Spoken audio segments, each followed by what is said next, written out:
우리 노을님은 네. 그러니까 화면으로 딱 나오면 사람들은 누구야 할 거 아니에요. 그쵸. 그죠? 근데 노을 프라푸치노라고 네. 하면은 웬만한 이제 팔로워들은 다 이제 아시고, 그렇겠죠. 지금 블로그 이웃이 한 몇 명 정도 되나요?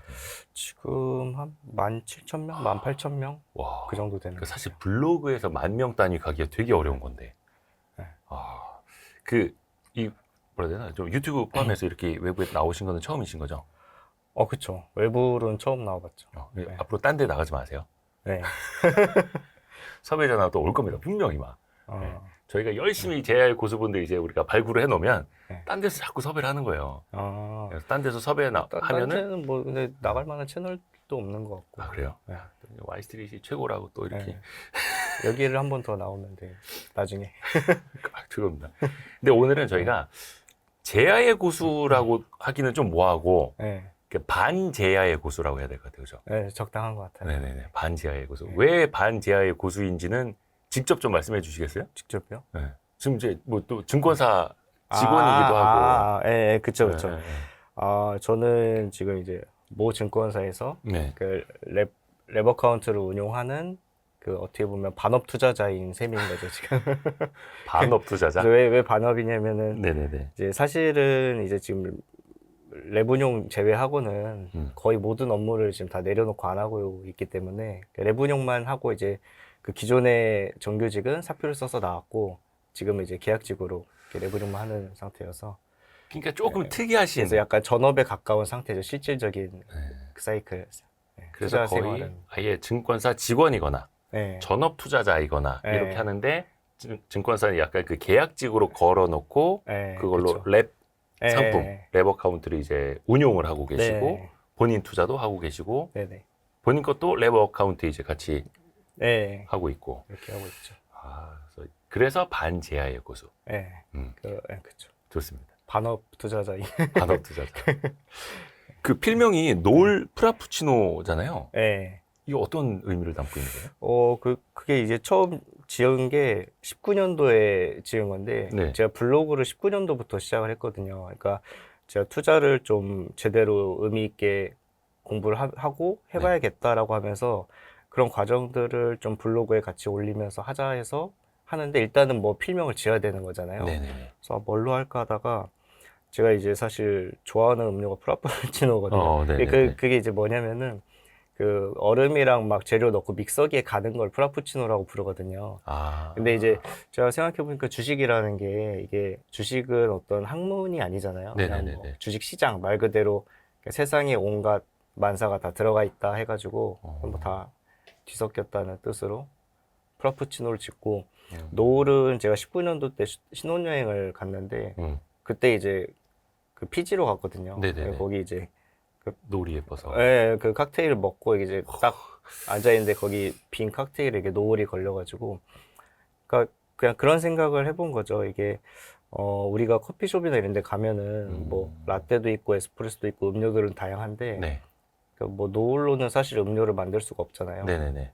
그래서 이게 어쨌든 주식시장에 네. 남들이 다 하는 것처럼 막 레포트 보고 이렇게 약간 뇌동매매 하지 말고, 네. 나만의 어떤 철학을 갖고 공부를 해서 나만의 걸 좀 이렇게 만들어서 한번 해보자 해가지고 그냥 그렇게 깊은 뜻이 있던 거예요? 그렇게까지는 아닌데 야. 그냥 설명하자 하다 보니 제가 본 필명 중에 상당히 긴 축에 네. 속해서 좀 후회도 많이 합니다. 부르기 힘들어서. 한 세네 자 정도로 했어야 하는데 노을 프라푸치노. 네. 네. 그래서 그냥 다들 노을님 이렇게 네. 부르잖아요. 그게 이제 익숙해졌죠. 프라푸치노가 얼음하고 이렇게 다 같이 간. 믹서기로 이렇게 갈아주는 좀 따뜻한 프라푸치노 달라고 했었는데 아이스밖에 안 될걸요. 몰라가지고 일단 가면은 일단 이름 긴 거 시키면 되게 있어 보이니까. 네. 혹시 노을님은 주식 투자 시작한 지 얼마나 되셨나요? 한 거는 사실 뭐 대학생 때부터 네. 쭉 관심 있었고 하긴 했지만은 그게 제대로 된 투자는 아니었죠, 사실은. 대학생 때는 뭐 돈도 없었고 그래서 의미 있게 한 거는 사회생활 시작하고 한 16년도 이렇게 회사 다니면서 월급 받아서 그거 짬짬이 모아서 하면서 이제 좀 의미 있게 한 거니까 뭐 한 7, 8년 정도 됐다고 볼 수 있고. 근데 2016년에 그것도 증권사로 입사하셨던 거잖아요. 네, 그렇죠. 지금 그 랩 운영하시는 증권사 말고 다른 증권사. 네, 전 직장. 네. 예. 그럼 그때부터 뭔가 이제 직업적이기도 했고 본격적으로 시작을 하신 거. 직업하고는 사실 무관하게 그냥 주식을 좋아했어요. 그래서 어. 네. 아니 근데 증권사 직원이 되셨으니까. 아, 그쵸. 근데 16년부터. 사실 이게 증권사 직원은 물론 이제 증권 업무를 하고는 있지만은 실제 우리가 의미 있게 투자라고 할 만한 활동들을 거의 못 해요. 그래서 저는 회사 다니면서도 제가 이직하고 거기를 이제 사표 쓰고 나온 이유가 주식을 볼 수 있는 환경이 아니라서 나온 거거든요. 그러니까 실제 증권 업무를 하고 있지만 주식을 공부하거나 투자하는데 유의미하게 시간은 못하고 회사의 업무적인 업무, 증권 업무 그렇게만 하기 때문에 그러니까 고객 관리도 그렇고 뭐 네. 금융 상품 판매도 그렇고 그렇죠. 약간 내가 좋아하는 건 기업 공부하고 네. 주식 투자하는 건데 네. 자꾸 막 이렇게 업무를 위한 업무. 그렇죠. 이게 아이러니하게 HTS는 켜져 있는데 네. 주식을 볼 틈이 없어요. 아. 공부할 틈도 없고. 오. 그래서 사실 뭐 거의 그냥 회사의 업무만 하다 오는 거죠. 한 10시간 정도는. 그래서 요즘에 트렌드를 이렇게 들어보면은 증권사에서도 지점에 계시는 PB분들한테 네. 개별 주식 뭐 이런 거 하지 말고 네. 금융 상품을 팔아라. 그게 요새 트렌드긴 하죠. 펀드를 팔거나 다른 상품을 팔아서 그걸로 이제 자산 운용을 하도록 하면 되지. 왜 너네가 일일이 탐방 다니려고 하고 개별 주식 공부를 왜 니들이 하려고 하느냐 뭐 이런다고 하는 거예요. 네. 그래서 이제 이른바 R 주식이라고 하는 직접 네. 투자 좋아하시는 PB분들은 아, 나 내 거 하고 싶어요. 이런 분들 많고요. 그렇죠. 그래서 업무 시간에는 그렇기 때문에 주식을 못 해요. 거기에 회사에서 원하는 상품이나 뭐 그런 업무를 해야 되다 보니까 그래서 결국은 짬짬이 내야죠, 시간을. 아, 그 업무 외의 시간을 있는 대로 최대한 끌어다가 주식 공부할 수 있는 시간을 마련을 해야 됐죠. 그러면 그게 기존의 그 다른 증권사 네. 16년도부터 다니시던 네. 그 증권사를 퇴사하고 네. 회사를 이제 옮기신 이유도 그런 거예요. 그쵸. 일단은 저도 어느 정도 자산이 좀 형성이 되기도 하고, 그러니까 사실은 이게 어느 정도 되다 보니까 이게 회사 업무 때문에 한 10시간을 하루에 소비를 하는데 실질적으로 벌어들이는 소득을 보니까 연봉보다 주식으로 몇 배를 더 벌고 있으니까 이게 근데 정작 주식은 하루 10시간씩 공부할 시간이 안 나니까 이게 약간 어떻게 보면은 소득 측면에서만 보면 주객이 전도된 거잖아요. 네. 그래서 그냥 전업할까 하다가 그냥 그래도 내 어떤 투자와 또 본업과 일치시켜서 할 수 있는 길이 또 다행히 이게 증권사에 있다 보니까 그냥 다른 증권사로 가서 계약직으로 이제 레분용만 하고 아, 그런 구조로 그러니까 어떻게 보면은 제 투자와 본업을 일치시킨 거죠. 근데 아까 그 말씀 중에 네. 어느 정도 이제 조금 자산이 되다 보니까 네. 조금 이제 자유롭게 아. 나와서 일을 하신다고 하셨잖아요. 네. 그거는 혹시 뭐 네. 어느 정도로 그냥- 말씀을 해 주실 수가? 이렇게 딱 말씀드리긴 좀 그렇긴 하지만은 네네네. 그냥 한 어느 정도 그냥 경제적 자유를 잃었다 정도? 그냥 뭐 와이프 같은 경우는 이제 한 20억 넘어갈 때 그냥 사표 쓰라고 했었고 그냥 그동안 고생했다 사표 써라 이렇게 지금은 이제 좀 더 커져서 지금은 뭐 저도 사실 뭐 회사 안 다녀도 상관없는 정도? 하여튼 부러운 정도. 아직 이제 제가 부러운 시작이라 정도. 네. 한참 멀긴 했는데 아, 그래도 뭐 나이 대비해서는 그러게 지금 주식 투자 시작하신 지가 직업적으로 시작한 게 한 7년. 한 그렇죠. 그쵸 16년도니까 뭐 한 8년 9년이긴 하지만 근데 실질적으로 뭔가 제대로 투자를 한 거는 한 5, 6년인 것 같아요. 그 전에 2, 3년은 사실은 좀 삽질을 많이 했죠. 막 이상한 또- 것들 막 건드리고 그러니까 왜냐면 어렸으니까 20대 좀 돈도 없고 하니까 예. 빨리 올라가고 싶어서 무리하게 하고 뭐 이상한 거 공부도 안 하고 막 무지성으로 하고 하다가 한 3년은 그냥 허송세월 보냈죠 사실은. 아 근데 누구나 그런 것 같아요. 누구나. 근데 그 과정 덕분에 좀 투자에 눈을 뜨게 됐죠. 그렇죠. 네. 그래서 초반에 최소한 1년에서 3년 정도는 이제 다 이상한 거 해보고 네. 이게 아닌가? 그러다 이제 와이스트릿을 만나면서 이제 달라지고 그렇습니다. 지금이었다면 더 빨랐겠죠. 그렇죠. 요즘에 또 환경이 좋으니까.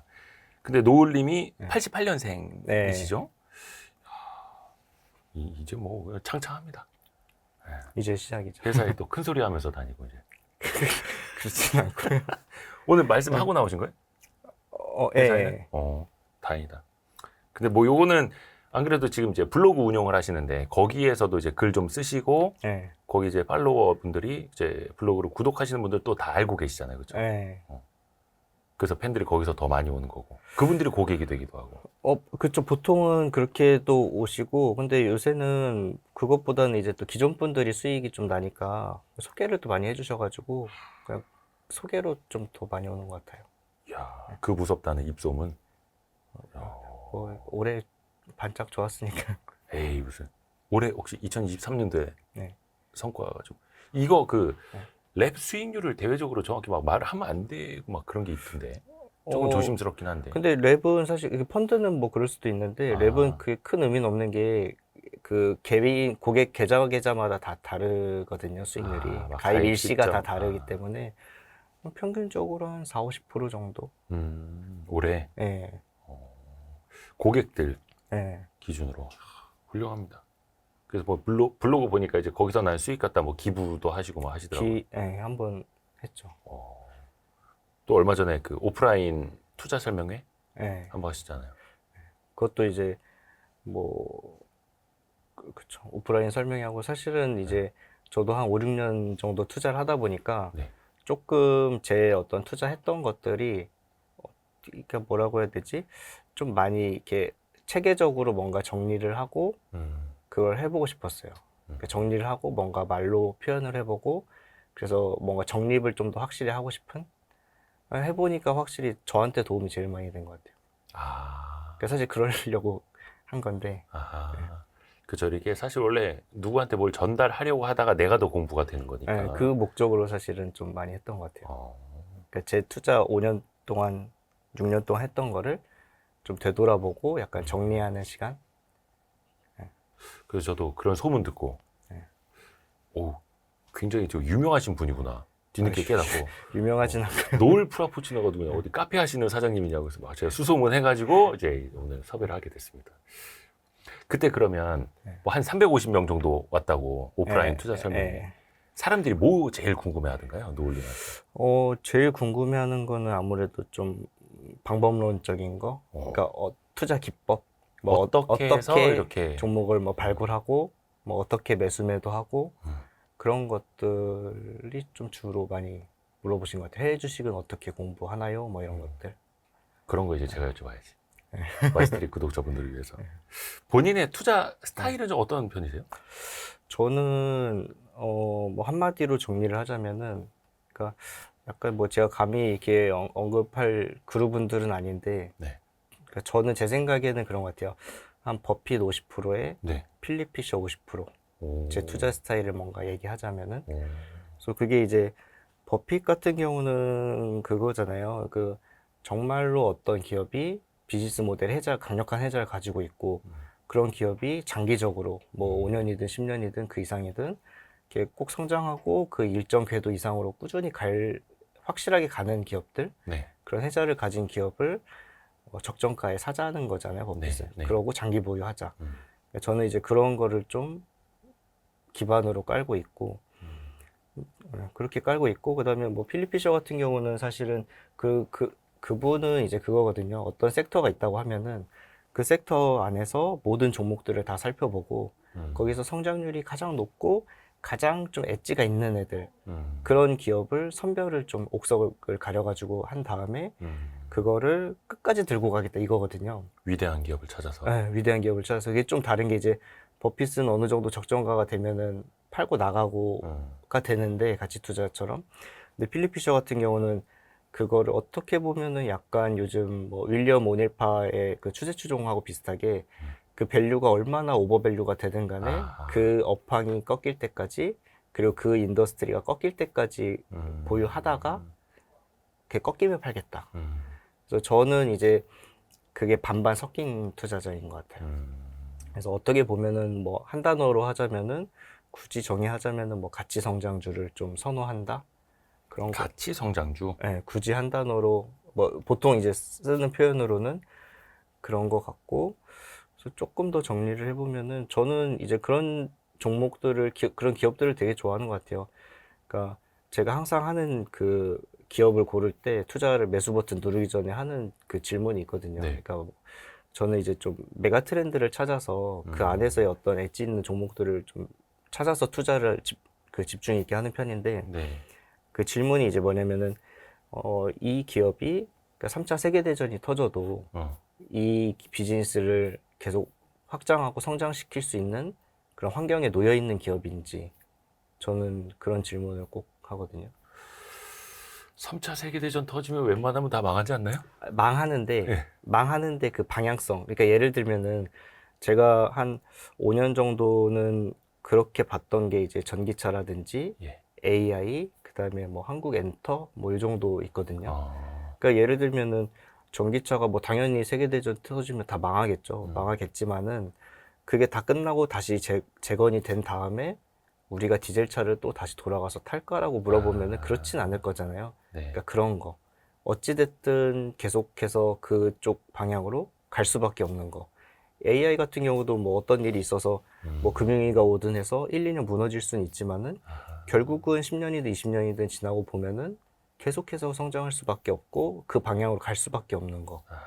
저는 그런 거에 이제 그런 트렌드에 엮여 있는 섹터, 그 다음에 그 섹터 안에서도 하위에 이제 조금 엣지 있는 그런 인더스트리를 찾는 걸 좀 집중하고, 그리고 거기에서의 비즈니스 모델이 좀 가장 튼튼한 애들. 그러니까 뭐 그런 애들 좋아하는 것 같아요. 그런 애들이 적정가에 사요. 저는 싸게 사는 것도 별로 좋아하진 않아요. 오. 그거는 왜냐면은 기회가 잘 안 오니까. 평상시에는 못 사거든요, 싸게는. 그런 기업들을 적정가에 사서 좀 더 그냥 장기적으로 보유하다가 어차피 그 성장 궤도가 낮다면은 한 2, 3년, 뭐 3년, 5년 들고 있으면은 또 몇 배 올라가거든요. 그만큼 궤도만 가더라도. 그러면은 뭐 한 그 정도에서 팔면 되니까. 그러고 혹시 이제 기회가 와서 그러니까 시장이 무너질 때는 적정가가 아니라 싸게 살 수 있는 기회가 오는 거죠. 아하. 그래서 사실 시장 빠지면 전 되게 좋아요. 그런 거 좋을 수 있어서. 그래서 일단은 본인의 스타일은 좋은 기업을 제값에 사는 거고, 네. 그게 진짜 꺾일 때까지 끝까지 가보자.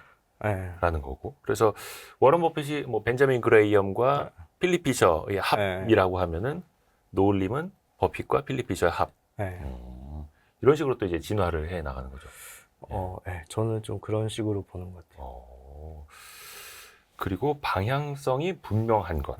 조금은 이제 흔들릴 수는 있지만 방향성만큼은 분명한 것. 그렇게 해서 가치 성장주를 찾는다라는 거고. 혹시 근데 오늘 저희가 평일에 찍고 있거든요. 오후 거의 한 1시 반쯤 찍고 있는데, 그럼 평일에는 어디 뭐 매매나 회전 이런 거 많이 안 하세요? 네, 잘 안 해요. 그러니까 보통 투자를 하면은 진짜 2, 3년 들고 가거든요. 네. 특별히 변동 없이. 그래서 매매 횟수가 거의 없어요. 그러니까 매매를 안 하다 보니까 그 시간에 뭘 딴 걸 할 수 있죠. 뭐 산업 공부를 한다든지 독서를 한다든지. 그래서 매매는 이제 가끔 뭐 비중 조절을 좀 한다든지, 그 다음에 조금 뭐 소액 같은 경우는 요새는 또 추세 추종 전략을 또 약간 스터디를 하면서 네. 그게 왜냐면은 매수 매도 타이밍을 뭐 잡는다든지 또 기존의 가치 투자자들 같은 경우는 그 사실은 제일 문제가 뭐 가치 투자 문제점이 뭐냐면은 언제 팔지를 모르는 거거든요. 이 가치가 예를 들어 1조인데 5천억이라서 샀으니 그럼 1조가 됐으면은 이걸 팔아야 돼 말아야 돼가 문제거든요. 네네네. 그래서 원래대로면은 파는 거죠. 그 가치 투자의 네. 이론대로면은. 근데 사실 그러고도 실제 주식시장에서는 걔가 3조, 5조까지 갈 수도 있는 거거든요. 그쵸. 그런 경우가 훨씬 뜨겁게 막 많아요. 달라붙고 하면. 네, 그래서 그런 거를 그러면 어떻게 해야 되나? 그 보통은 이제 기존 가치 투자자분들은 이게 오버밸류가 되고 그 어떤 선을 넘어가면은 부담스럽고 언제 떨어질지 모르니까 매도 버튼 누르게 되거든요. 근데 저도 사실 스타일이 좀 바뀐 게 예전에는 좀 더 안전마진하고 어떤 그 적정 가격에 대한 거를 좀 더 포커스를 두고 처음 3년에는 그렇게 했던 것 같아요. 네. 근데 제가 이거를 약간 스타일을 좀 제 나름대로 이제 업그레이드 한 이유가 그렇게 하니까 제가 한번 놓친 적이 있어요. 2차 전지를 놓쳤거든요. 좀 일찍 팔았다. 2차 전지로 많이 벌긴 했는데 네. 그러니까 저는 19년도 때부터 2차 전지를 집중 투자를 해서 20년도, 21년도까지 끌고 갔었거든요. 그래서 2차 전지 그때 했던 종목들 뭐 다 2배, 3배 먹고 잘 나오긴 했는데 근데 그러고 보니 21년, 22년도도 보니까 거기서 또 3배가 가더라고요. 그래서 그거를 그냥 갖고 있었으면은 지금 세 자리였을 텐데 그거를 좀 일찍 팔았다. 아하. 아쉽다. 그러던 차에 이제 좀 추세 추종 전략을 이제 알게 돼서 또 모임 형님이 또 그걸 되게 잘 하셔가지고 어허. 같이 이제 스터디하면서 이때 그걸 좀 보완을 한 거죠. 이런 거는 필립 피셔처럼 끝까지 먹어야 되는구나. 약간 그래서 좀 업그레이드를 좀 했죠. 근데 그 방금 말씀하신 추세 추종 말씀하셨는데 우리가 아는 그분입니까? 영향을 받았다는 분이? 그쵸. 그러니까 여기도 나오셨잖아요. 와이스트리 또 출연하셨던 네. 필립 피셔? 아니. 아니 그분은 이제 섭외를 할 수가 없는 상황이어서 깡토님, 네. 깡패토끼님, 같이 스터디 지금 하시는 거죠? 네, 같이 하고 있어요. 그 현투모 일기. 현투모 일기도 하고 있고, 네네네. 뭐, 여러 개 또 같이 하고 있어요. 추세 추종도 같이 하고 있고. 오, 그러니까 그냥 그 가치주를 발굴해서 쭉 가는 것, 거기에다가 이 추세가 끝나기 전까지는 계속해서 가는 것. 네. 그래서 밸류만 보는 것도 아니고. 네. 그리고 이제 또 좀 의미 있는 구간에서는 좀 더 이제 피라미딩이라고 해서 일명 불타기. 그러니까 조금 더 수익률을 더 보완할 수 있는, 그러니까 좀 더 높일 수 있는 방법. 그러니까 내 매수 단가보다 네. 높더라도 전망이 더 좋으면 계속 사가면서. 예, 가치 투자자들은 사실 차트를 아예 안 보니까, 예. 그러니까 살 때는 이 밸류가 싸고 하니까 사실 차트 상관없이 그냥 아무 날이나 오늘 내가 분석 끝났어, 오늘 살 거야 마음 먹은 날 누르잖아요, 네. 보통은. 근데 그러고 이제 주가가 가기 시작하면은 그 사실 거기서 얼마나 불타기를 언제 어느 시점에 어디에서 어느 자리에서 할지를 사실 잘 모르거든요. 그냥 느낌 가는 대로 사실 하게 되는데 그거를 그래도 좀 공부하고 알고 있으면은 그래도 담은 몇 프로라도 좀 더 내가 수익 쿠션을 챙길 수 있는 그런 의미 있는 자리에서 불타기를 또 할 수도 있는 거고. 그럼 언제 불타기 하세요? 뭐 예를 들어서 1분기, 2분기 실적까지 좋았는데 3분기 실적도 내가 생각하면 더 좋게 나오면 3분기 실적 보고 더 사고 뭐 이렇게 가는 거예요? 실적보다는 예. 일단은 그 어느 정도까지 이 종목에 대한 내가 비중을 가져갈지를 좀 먼저 계산을 좀 해보고. 네, 최대 그래서 비중. 그래서 얘는 이 종목을 한 이 정도는 더 사야겠다. 근데 싶으면은 그냥 일단은 저는 그 하락 불타기는 잘 안 해요. 물타기는 잘 안 하고. 물타기는 안 하고. 물타기는 할 때도 있어요. 한 번 정도. 딱 하면 한 케이스는 하는데 뭐냐면은 시장이 무너졌을 때. 그럴 때는 물타기 확실하게 하는 것 같아요. 그러니까 그 기업, 그 종목은 변함이 없고 네. 잘 가고 있고 시장 영향으로 좀 빠졌을 때. 네, 그럴 때는 오히려 그냥 그러니까 더 싸게 살 수 있는 많이 그렇죠. 수량을 늘려줄 수 있는 기회니까. 근데 그때도 마냥 하는 건 아니고 어느 정도 바닥을 잡고 좀 다시 턴하는 시그널들이 보였을 때. 그러니까 그것도 이제 추세 추종 공부를 하다 보면 좀 알 수 있거든요. 그러니까 막 시장 망가지고 네. 떨어지고 있을 때 그냥 물 타는 게 아니라 그럴 때는 안 나왔을 때 떨어지는 칼날은 안 잡고 아하. 칼이 다 떨어져서 바닥에 이제 평평하게 있다가 이제 뭔가 조금 꾸물꾸물 가려고 할 때 그때쯤 의미 있게 좀 그 물타기는 하고. 불타기 같은 경우는 이제 계속 상승 추세를 이렇게 우상향하는 과정 속에서 네. 그때마다 이제 좀 우리가 셋업이라고 해가지고 좀 의미 있는 자리들이 있어요. 그래서 네. 그런 자리들이 보일 때마다 이제 조금씩. 그렇죠. 그래서 이게 보통 많은 사람들이 그 앵커링 이펙트, 본인의 단내림 효과 있지 않습니까? 내 그 매수 단가에 갇혀가지고 여기서 더 사면 뭔가 지금 수익률 한 20% 이거 더 막 손상될 것 같고. 근데 그게 아니라 거기에 이제 갇혀있지 말자. 그쵸. 결국은 뭐냐면 분할 매수, 분할 매도 한다는 뜻이죠. 그렇게 해서 산 금액들은, 그러니까 뒤에 들어온 금액들은 사실 단가를 높게 산 거잖아요. 네. 그러니까 어떤 추세가 뭔가 꺾일 것 같고 그 종목과 업종이 뭔가 마무리되는 것 같으면은 그렇게 불타기 했던 거는 먼저 쳐내죠. 분할해서 걔네들을 먼저. 그런 식으로 매도도 분할 매도로. 매도도 분할 매도로 네. 그런 식으로 네. 내려올 때도. 네. 그러면은 아까 잠깐 뭐라 해야 될까, 좀 본인이 최대한으로 이 종목에 대해서 투자할 수 있는 비중을 먼저 생각하신다 하셨잖아요. 네. 그러면 지금 뭐 비중이 제일 많은 종목 몇 %나 돼요? 포트에서? 지금은 저는 한 30, 40%? 한 종목이? 네. 그럼 전체 포트에서 종목이 얼마나, 몇 개나 돼요? 저는 제 계좌 같은 경우는 지금 한 세 종목이 한 80% 하는 것 같아요. 세 종목이 80% 하고 네. 나머지 그러니까 전체 종목은 한 지금 한 12개 정도 가지고 있는데 나머지는 바스켓. 아, 한 20% 정도는 그러니까 어떤 한 엣지는 인더스트리를 에 투자를 하는데 어떤 특정 한 종목의 몰빵이 아니라 네네네. 그 중에서도 약간 특색이 또 다르니까 제일 괜찮은 애들 한 두세 개씩 이렇게 그러니까 예를 들어 이 인더스트리를 내가 10%를 사겠다 하면은 그 10%를 한 종목이 아니라 A, B, C 세 종목에 3%, 3%, 3% 해서 10%를 만들어서 약간 한 종목처럼 움직이게끔 그냥 그런 식으로 해서 들고 있는 게 7, 8종목 그런 것 같아요. 세 종목의 비중이 80% 가까이 된다. 버핏도 사실 거의 그렇지 않습니까? 지금 애플이 거의 한 절반 차지하고 있고 이렇게 되면은 이 세 종목의 수익률이 뭐 랩이라든지 계좌 수익률 거의 다 좌우하게 될 텐데 네. 그만큼 확신이 있다는 거잖아요. 이거는 깊이가 있고. 그쵸. 그렇죠. 그래서 원래 본인이 많이 아는 만큼 집중 투자가 가능한 거고 분산 투자는 어떻게 보면 이제 모르니까 분산 투자하는 거다.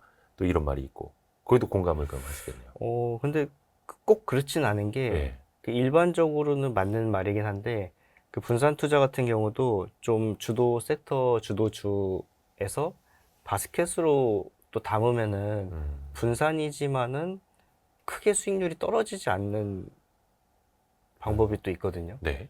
그래서 그냥 마냥 이제 종목만 늘리는 분산이 아니라 아, 시장에서 그러니까 뭐 소위 얘기하는 좀 잘 나가는 섹터들, 주도주들, 우리가 약간 회자가 많이 되고 주가 상승이 높은 섹터들 같은 경우는 사실 예를 들면은 올해 같은 경우도 뭐 HBM이라든지 뭐 AI 이런 거 주가 되게 좋았는데 거기 한 종목만 있진 않거든요. 거기에 한 포함되어 있는 종목들이 한 10개에서 20개 정도 되는데 어떤 거 하나가 물론 이제 그 중에 최고가 있긴 하겠지만 주가로만 봤을 때 네.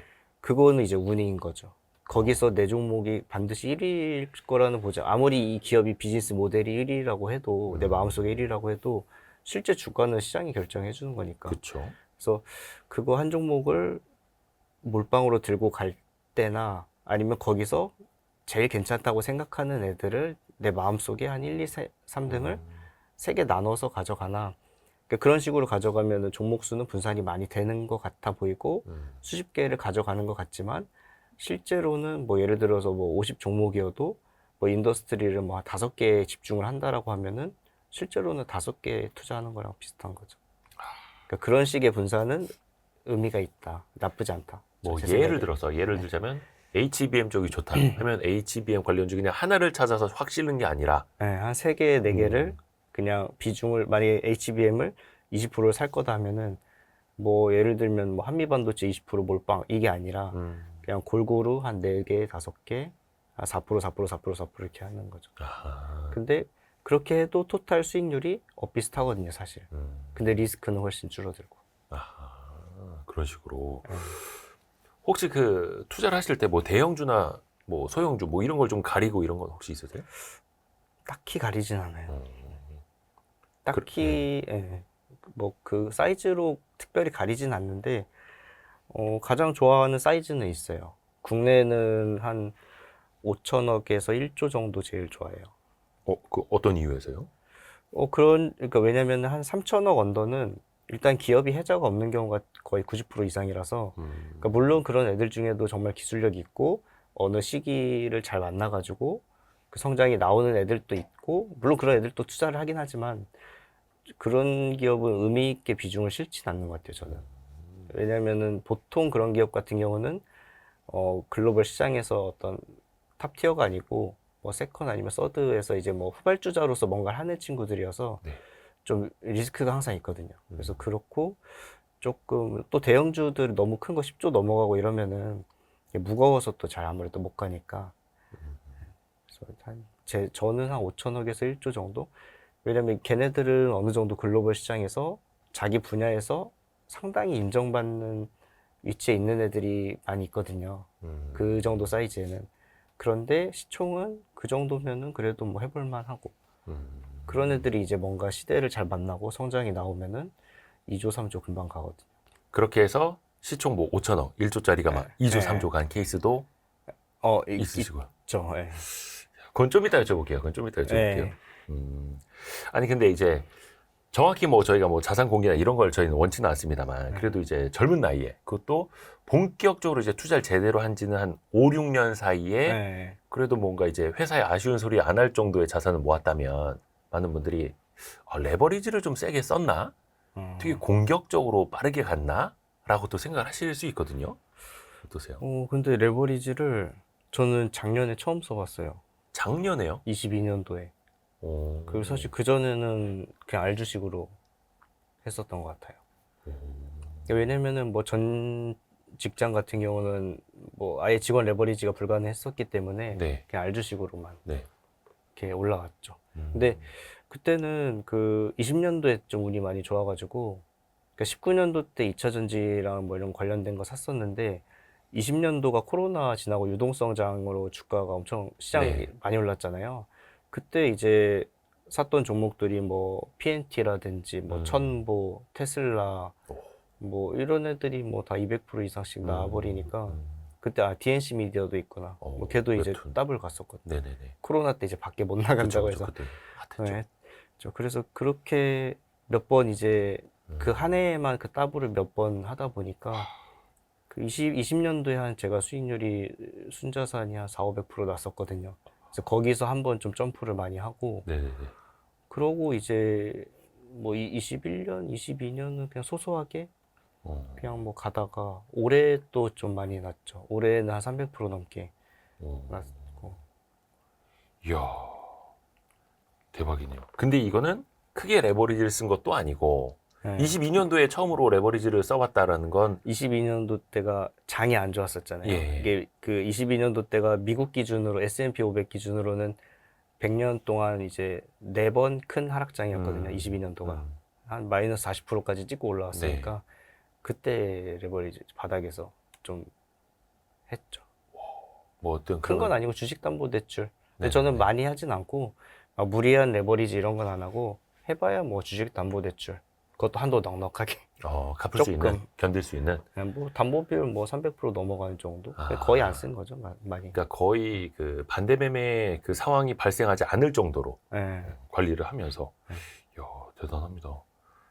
그러게. 근데 이제 어찌됐든 간에 대학교 때부터 주식 투자 시작하셨었고 보통 이제 젊은 나이 대 남성들 20대 또 30대 초반 남성들 굉장히 이제 공격적으로 하잖아요. 그 네. 주변에서 많이 보셨을 거고 그쵸. 본인도 그때는 그랬나요? 저도 마찬가지였죠. 제가 그 처음에, 그러니까 대학생 때는 사실 거의 의미가 없었고 자산이 없었으니까. 그래서 입사하고 주식을 하고 이제 조금 이제 의미가 있는데 처음 3년은 제가 아까 말씀드렸지만은 좀 많이 말아먹었거든요. 그때는 이제 빨리 올라가고 싶어가지고 무리하게 많이 했던 것 같아요. 그냥 뭐 막 바이오도 하고 막 잘 모르는데 이제 뭐 막 급등할 것 같은 건 막 따라서 막 단타 들어갔다가 망하고 해가지고 그때 이제 제가 몇 번 계속 말아먹고 나서 이렇게 하면 안 되겠다. 투자를 진짜 좀 철저하게 분석하고 공부하고 그러고 나서 내가 확신이 들 때 매수를 해야겠다.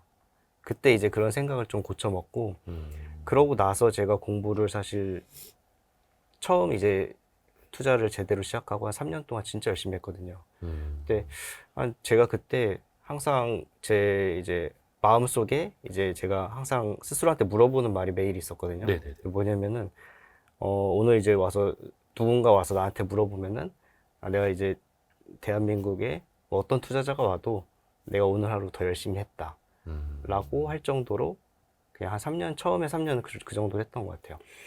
그래서 그 정도로 이제 하고 그래서 그 실제로 이렇게 직장인 투자자였잖아요, 사실. 근데 네네네. 전 직장 특히 아까 말씀드린 것처럼 한 업무 때문에 한 10시간은 거의 이제 주식 아예 못 보는 환경이었고 근데 이제 어떻게든 시간을 만들었어야 되니까 그냥 진짜 다 쥐어 짜냈던 것 같아요. 그래서 그 쥐어 짜내려다 보니 많은 걸 사실 좀 포기하게 됐죠.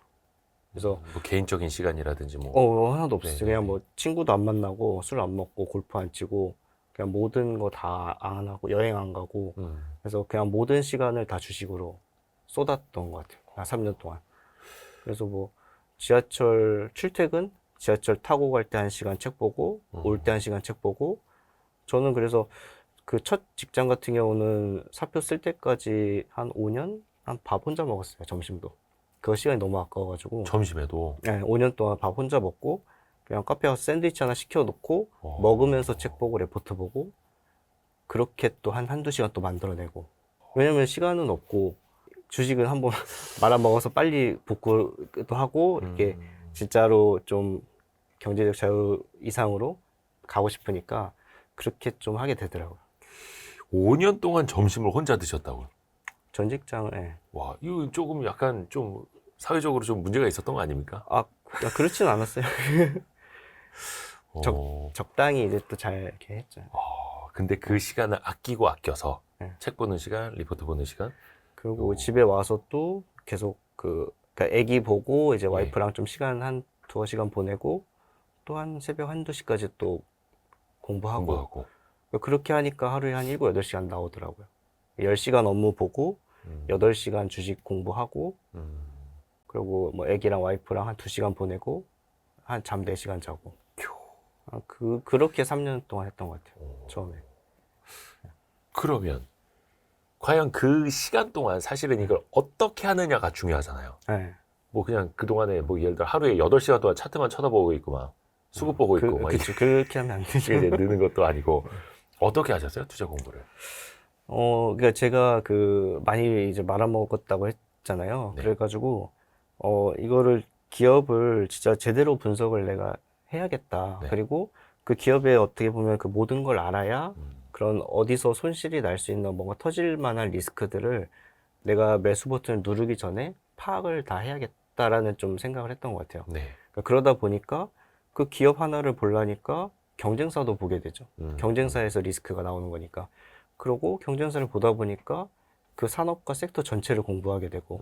그래서 저는 지금의 투자 스타일도 그렇게 하면서 이제 만들어진 건데, 그러니까 뭐냐면은 어떤 기업을 하나를 투자하려면 저는 그냥 그 섹터를 공부를 다 해요. 섹터를 통째로. 통째로 네네. 산업 분석 공부를 네, 다 하고 거기 안에 있는 한국뿐만이 아니고 그냥 글로벌 상장사들까지 공부를 다 해요.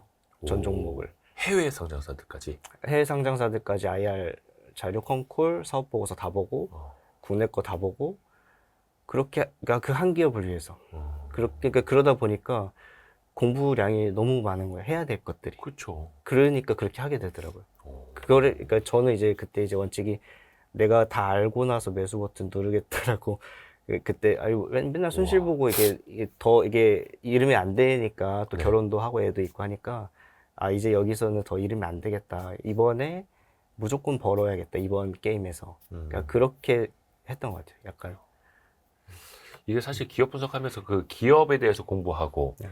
산업에 대해서 공부하고 경쟁사까지 공부하시는 분들은 꽤 많이 있는데 해외 피어 그룹까지 공부하는 거는 사실 쉽지는 않잖아요. 쉽지 않죠. 뭐 예를 들어서 IT 소재 부품이다 그러면 중국, 대만 기업들 다 공부하고 막 이런 식으로. 네. 또 지금도 그 해외 투자 좀 많이 하신다고요? 해외가 지금 반 정도 하고 있어요. 전체 그 투자 비중의 절반이 네, 해외. 해외. 네. 거의 다 미국인가요? 다 미국이에요. 그러니까 사실 시장이 미국인 거지 그 미국 시장 안에 유럽이나 일본 주식들도 다 들어와 있으니까 있죠. 그러니까 그렇게 따지면 글로벌인 것 같아요. 시장은 미국 시장만. 아하. 그러면 이제 그거는 그 해외 기업들 뭐 IR 자료라든지 공시 자료, 네. 컨콜 자료 다 네. 내려받기 해서 다 보시고요. 그쵸. 영어를 잘하시는군요. 영어 못해요. 요새는 AI가 다 해주니까. 팝하고 아니요. 그 디벨이라고 디벨? 디벨이라고 이제 독일 AI인데 걔네가들이 그 번역이 제일 잘 깔끔하거든요. 영어 번역을요? 영어를 한글로 번역해 주는 거를 오. 구글 번역기보다 훨씬 더 깔끔하게 잘해줘요. 디벨. 딥L. 딥엘. 네. 나도 그 더벨처럼 디벨이라고. 유료긴 한데 그냥 네, 뭐 그냥 딥L. 구독해가지고. 네. 오. 그래서 이걸로 이제 번역을 돌려서 뭐 솔직히 뭐 팝하거나 구글 이걸로 해도 뭐 큰 어려움은 없을 거예요. 거래소에서도 그렇죠. 한국 거래소에서도 네. 한국 기업들 영문 공시 맨날 더 많이 하라고 하거든요. 외국인 투자들 맨날 요구해서 이제 팝하고 돌려가지고 공시한다 하던데요. 이런 식으로 뭐 기업 탐방도 많이 다니셨어요? 탐방을 가긴 가는데 네. 제가 많이 가지는 않아요. 네. 그러니까 저는 이제 투자 공부를 하고 그러니까 종목을 최종 피킹하는 것까지 과정이 좀 많이 오래 걸리거든요. 그러니까 저는 일단 산업 분석부터 해야 되다 보니까 그러니까 일단 첫 단추는 제가 5년 전에 꿰기 때문에 그게 계속 이어지기 때문에 투자는 지속은 되는데, 그러니까 새로운 거 같은 경우는 저는 이제 어떻게 하냐면은 그 예를 들어서 좀 메가 트렌드를 먼저 잡고, 그러니까 뭐 메가 트렌드라고 하는 거는 이제 뭐 앞으로 뭐 AI가 됐든 전기차가 됐든 뭐 이게 3차 대전이 터져도 장기적으로 무조건 될 수밖에 없겠다. 그런 걸 좀 먼저 찾는 편이고, 메가 트렌드. 네, 그리고 그 안에서도 사실 세부 분야가 되게 다양하잖아요. 그래서 그 다양한 인더스트리 중에서도 제일 좋은 거를 좀 찾아야 되다 보니까 결국은 그러려면은 뭐냐면 그 섹터를 다 공부해야 되더라고요. 그래서 뭐 그래서 제가 반도체 같은 경우도 너무 범위가 넓어서 제가 반벤저스라고 해가지고 네. 반도체 기술주 투자 모임을 제가 그냥 만들었어요. 오. 그걸 하려고. 그거 뭐 반도- 현업자들이 있는 모임이 아니면 현업자들도 있고 뭐 그냥 투자자분들 뭐 반도체 공부 전업하시는 열심히 분들도 하시는 분들. 있고 뭐 그냥 이제 마음 맞는 분들 다양하게 이제 모여 있는데, 그래서 거기서는 이제 반도체랑 기술주에 대한 거를 이제 약간 분업화하려고. 제가 혼자 하기는 벅차가지고. 근데 어쨌든 그래서 저는 그냥 그 반도체 같은 경우도 제가 처음에 AI가 되겠다라고 생각한 게 2020년도였거든요. 그래서 2020년도에 반벤저스를 만든 것도 그걸 공부하려고 만들었고, 그래서 20년도, 21년도 2년 내내 산업 분석만 했어요. 매수 버튼 안 누르고. 그러고 첫 매수 버튼 21년에 누르고 반도체 기업. 그래서 그것도 이제 AI 관련된 반도체 쪽으로. 네, 그래서 2년 동안은 그냥 그 섹터를 다 팠죠. 해외 거, 국내 거 다 하고, 국내 해외 상장사 한 400개 다 분석하고, IR 뭐 컨콜 뭐 이거 다 보고, 그렇게. 사실 그 AI 반도체, HBM 이것도 거의 23년도에 가장 많은 분들이 이제 처음 접하셨을 네. 텐데, 뭐 하이닉스는 그 수년 전부터 이걸 준비했었다고 하고, 그럼 20년, 21년 이때 공부하시면서도 AI뿐만이 아니라 이 기술의 생태계 뭐가 되겠다라는 거 다 이제 해 놓으신 거예요. 예. 그게 뭐 사실 100%는 몰랐죠. 그때도 이제 지금 와서 보니 좀 몰랐던 부분들이 있지만은, 근데 그 실루엣을 봤던 거죠, 그때는. 그래도 이런 실루엣이 보인다라는 좀 확신이 있었고, 그게 구체적으로 딱 뭐다라고는 모르지만, 이제 그런 상태에서 공부를 하고, 그 중에서 이제 가장 좋은 애들을 좀 선별해서 골랐죠. 물론 이제 우리나라에도 저 소프트뱅크 손정희 회장님이 와갖고 뭐 대통령도 만나고 뭐 대기업 총수들도 다 만나고 하면서 뭐 첫째도 AI, 둘째도 AI, 셋째도 AI 이거 얘기했던 게 벌써 한 훨씬 더 오래됐을 거예요. 네, 그죠? 맞아요. 근데 이제 그때는 그냥 AI 관련주 막 이런 것만 이제 막 테마로도 움직이기는 했었는데 또 그런 거 있지 않습니까? 아까 매수 버튼을 누르기까지는 시간이 되게 오래 걸린다라고 했는데 뭔가 좀 보여야 되잖아요. 그냥 실루엣만 보이면 안 돼. 그때 뭐 이렇게 테마주로는 막 급등락을 하지만 어떤 기준을 갖고 접근을 하셨던 거예요? 실제 투자는? 그 산업 분석을 쭉 하고 그 섹터를 다 보다 보니까 그 섹터에도 그 반도체를 예를 들면은 하위의 인더스트리 되게 다양하거든요. 일단은 뭐 메모리가 있고 비메모리가 있고, 그 안에도 이제 뭐 비메모리도 팹리스가 있고 파운드리가 네. 있고, 그 안에서도 또 많이 갈리잖아요. 네. 뭐 칩 종류도 되게 다양하고.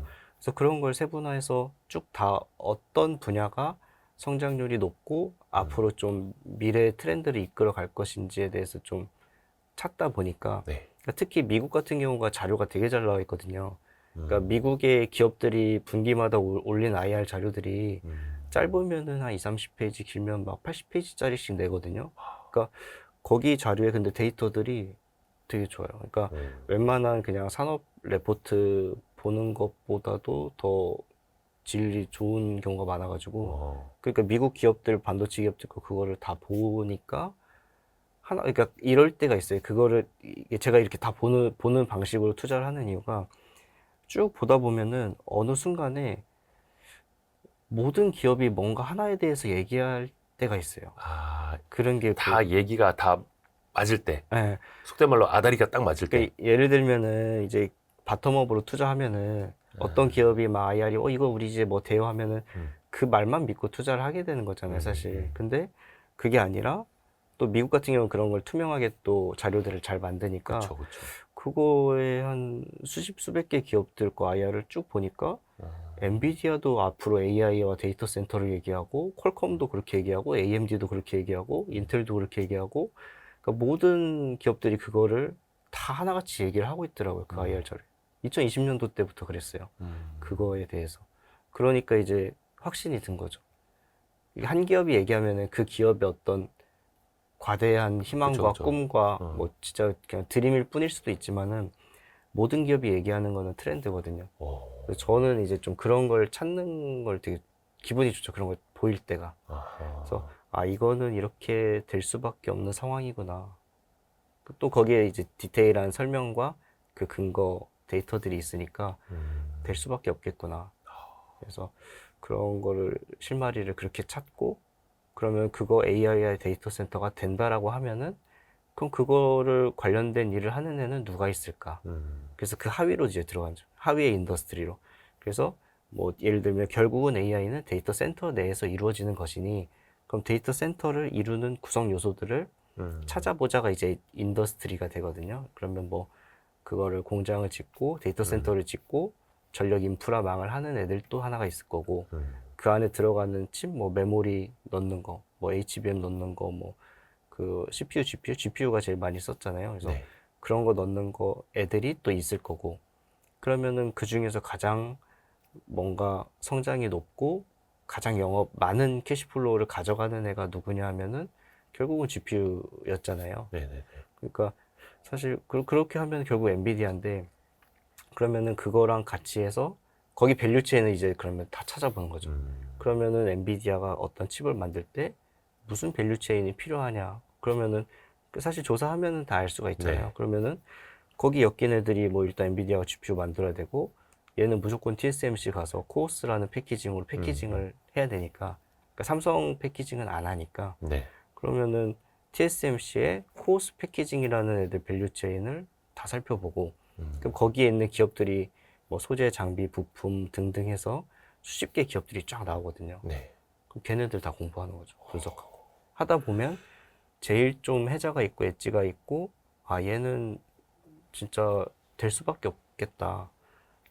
이런 애들이 좀 보이더라고요. 그래서 그런 거를 추려서 쉽게 얘기하면은 전체 섹터에 한 3, 400개 종목이 있다고 하면은 그런 식으로 좀 추리다 보면은 한 2, 30개가 나오거든요. 그러니까 전체적인 기업들을 다 보면은 사실은 어느 섹터든지 한 8, 90%는 딱히 별 볼 일이 없어요. 그래서 제가 분석을 다 한다고 말씀드렸지만은 다 깊이 분석하는 건 아니에요. 그 물리적인 시간이 안 나오고 그러니까 빨리 막 효율성도 가지치기 하듯이 떨어지고. 우선은.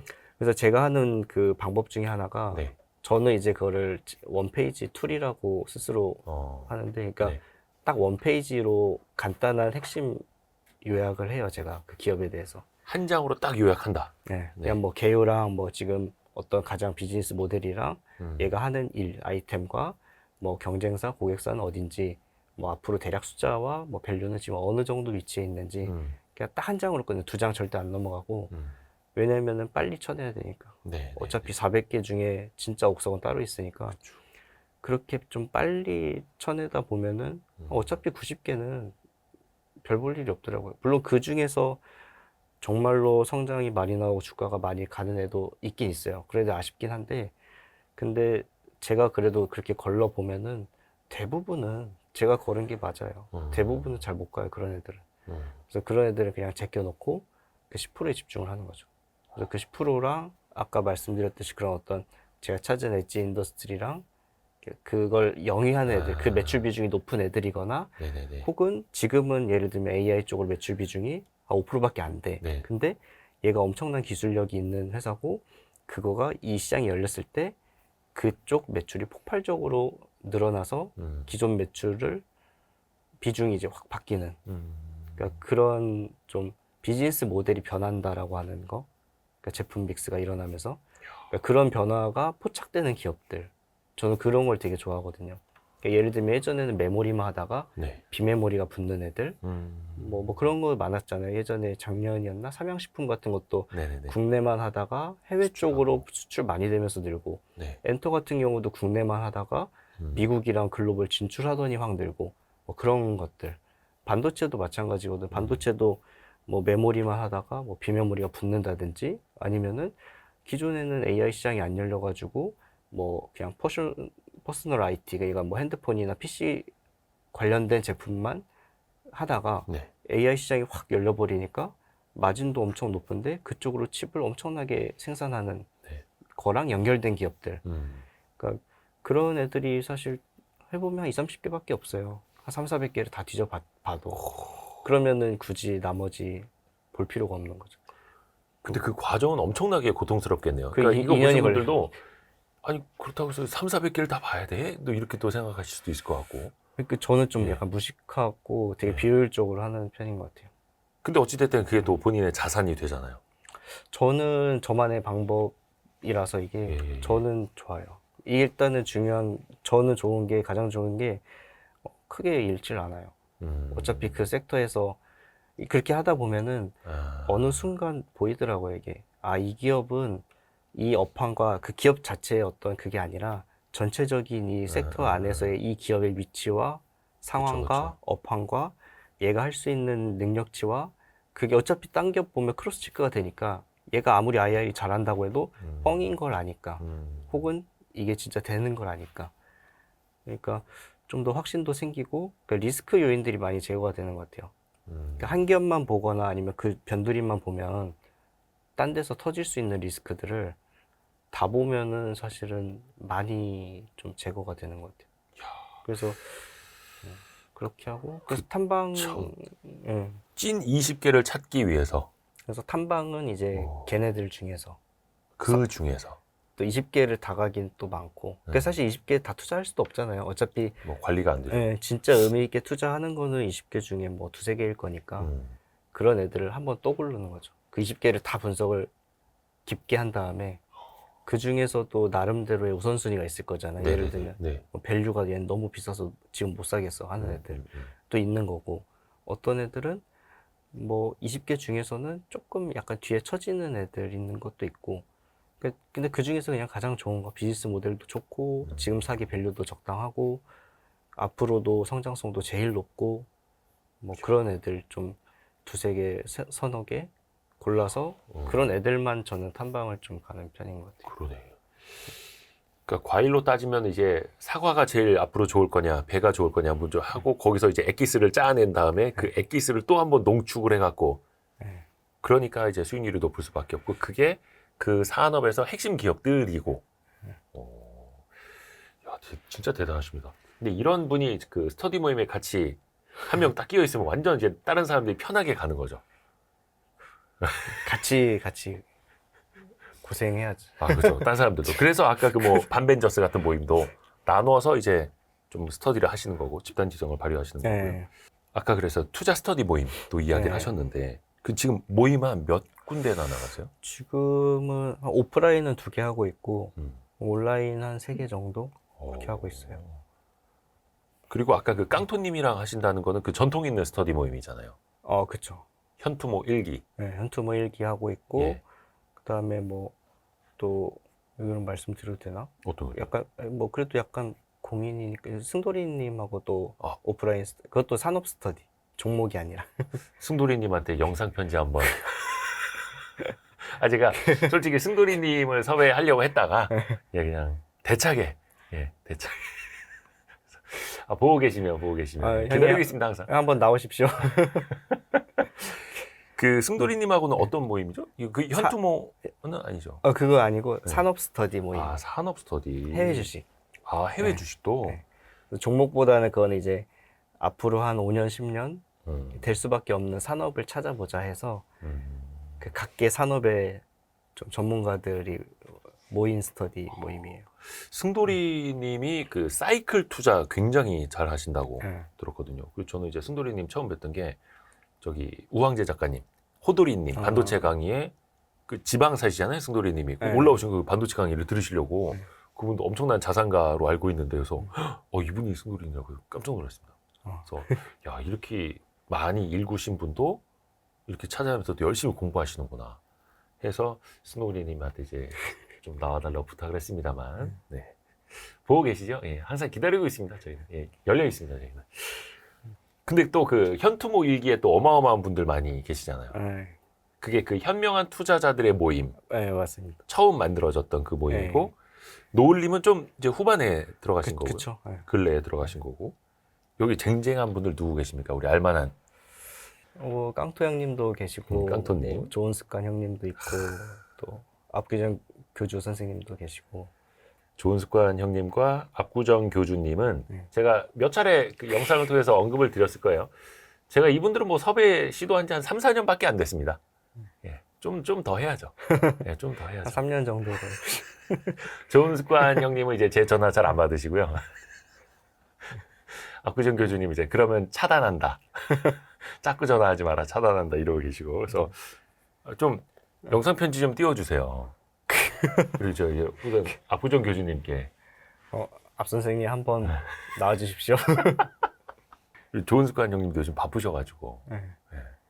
좋은 습관님 한번 나오셔야 되는데 좋은 습관님이 참고로 이제 모르시는 분들을 위해서 말씀드리면은 지금은 대외 활동 잘 안 하셔서 그런데 예전에는 방송 출연 좀 하셨거든요. 그리고 현명한 투자자들의 모임을 만드신 분이기도 하고 예전에 그 가치투자연구소 가투소 현투모 양대산맥 아니었습니까? 네. 가치투자 이 커뮤니티계 요즘에 이제 다 막 이렇게 유튜브로 넘어가고 막 텔레그램 블로그로 넘어가서 좀 그렇기는 한데 그래서 기다리고 있습니다. 혹시 그러면 노을님이 네. 반도체나 이런 IT 섹터를 특별히 더 선호하시는 거예요? 일부러 그러려고 그런 건 아닌데 선호해요. 기술주 섹터들을 선호를 해요. 왜 그럴까요? 뭐 성장 어, 산업이어서 그럴까요? 성장 산업이라기보다는 이게 아까 이제 제가 투자 방법 말씀드린 거랑 어떻게 보면 좀 비슷한 그 결인데, 그러니까 저는 그 메가 트렌드에 속해 있어야 된다고 생각을 하거든요. 어떤 네. 투자를 하든 간에. 그러니까 그 메가 트렌드라는 게 결국 꺾이지 않는 뭐 어떤 일이 생기더라도 단기간에는 출렁일지언정 10년 뒤, 20년 뒤에는 반드시 그게 뭔가 세상을 좀 지배하고 세상을 바꾼 혁신적이고 그런 걸 하는 트렌드들, 뭐 전기차도 그렇고 AI도 그렇고 뭐 그러니까 그런데 엮여 있는 거 안에서만 골라야 된다고 저는 생각을 하거든요. 그러니까 이게 그게 그 책을 읽어보면은 이런 통계가 있더라고요. 뭐냐면은 수익의 99%는 상승장에서 나오고 그 상승장에서 나온 수익의 90%는 주도 섹터에서 나온다.